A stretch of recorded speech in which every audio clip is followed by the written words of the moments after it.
ఇప్పుడు తులారాశి ఫలితాలు మనం పరిశీలిద్దాం. ఇక తులారాశి అంటే మనకి 180 డిగ్రీల నుంచి 210 డిగ్రీల వరకు ఉన్నటువంటి 30 డిగ్రీల ప్రాంతాన్ని మరి అంతరిక్షంలో తులారాశిగా మనం పరిగణిస్తాం. మరి ఆ డిగ్రీల కోణంలో పుట్టినటువంటి వ్యక్తులు ఈ తులారాశి వారిగా పరిగణించబడతారు. వీరికి ఆదాయం 11, మరి వ్యయం 14, రాజపూజ్యం 5, అవమానం 6గా మరి ఈ దుర్ముఖ నామ సంవత్సరంలో మనం గణితం ద్వారా సంభవించినవి. ఇకపోతే ఈ తులారాశి గ్రహస్థితిని మనం ఈ దుర్ముఖ నామ సంవత్సరంలో పరిశీలించినట్టయితే సంవత్సరం అంతా కూడా మంచి ఫలితాలు కలుగుతాయి. మానసికంగా ఉత్సాహభరితమైనటువంటి వాతావరణం కలుగుతుంది. బంధుమిత్ర సమాగమాలు, మహాత్ముల సందర్శనాలు, దైవభక్తి, పుణ్యక్షేత్ర సందర్శనము, నూతన వ్యక్తులతో స్నేహలాభము, ఆధ్యాత్మిక చింతన, సద్గోష్ఠి, సత్పురుషుల సందర్శనం కూడా మరి వీరి ఈ సంవత్సరం అంతా కూడా కలుగుతుంది. ఆధ్యాత్మిక గ్రంథ పఠనము, దూరదేశాల నుంచి ఆహ్వానాలు రావడం కూడా వీరికి తులారాశి వారికి సంభవిస్తాయి. ఇక పూర్వార్ధంలో మధ్య మధ్య వైరాలు, అనారోగ్యం బాధిస్తుంది. ధనలాభం ఉంటుంది కానీ అపరిమిత ధనవ్యయం అవుతుంది, దుర్వ్యయం పెరుగుతుంది, కోర్టు వ్యాజ్యాలు నిలిచి ఉంటాయి. సమస్యలు పరిష్కార దిశగా పయనించి హఠాత్తుగా ఆగిపోయేటువంటి అవకాశం ఉంది.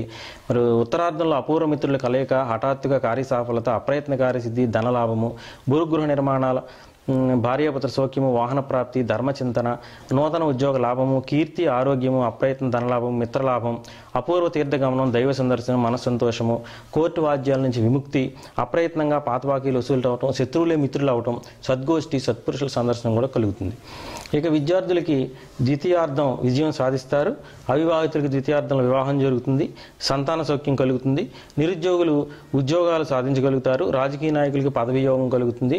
వ్యాపారస్తులకు ద్వితీయార్థం లాభిస్తుంది. ఉద్యోగులకు ప్రమోషన్, ట్రాన్స్ఫర్స్ కలుగుతాయి. కార్మికులు శుభం పొందుతారు. స్పెక్యులేషన్ లభిస్తుంది. సంవత్సరం అంతా కూడా గురుబలం బాగుంది. కీర్తి వృద్ధి, బలము, తేజస్సు, జయము, శత్రునాశనము, మంత్రసిద్ధి, శుభకార్యాచరణ మూలంగా ధనవ్యయం కలుగుతుంది. ద్వితీయార్థంలో ఏలినాటి శని తొలగొచ్చి అత్యంత జయము, అప్రయత్న కార్యసిద్ధి, స్వస్థల ప్రాప్తి, ఆరోగ్యము, ఎప్పటి నుండో ఆగిన కార్యక్రమాలు నెరవేరుతాయి. ఇక వీరి అదృష్ట సంఖ్య 6, 5, 8 మిత్ర సంఖ్యలు.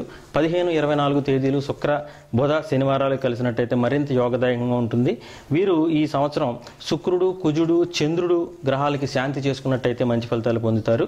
అదృష్టరత్నానికి విషయం వస్తే చిత్తవారు పగడాన్ని, స్వాతివారు గోమేధికాన్ని, విశాఖ వారు పుష్యరాగాన్ని ధరించినట్టయితే వీరు ఈ సంవత్సరం అంతా కూడా మంచి ఫలితాలు పొందడానికి అవకాశం ఉంది. అలాగే పంచముఖి, చతుర్దశముఖి, ఏకవింశతిముఖి రుద్రాక్షధారణ చేసినట్టయితే కూడా మరి ఈ రాశి వారికి ఈ సంవత్సరం అంతా కూడా మంచి ఫలితాలు పొందుతాయి.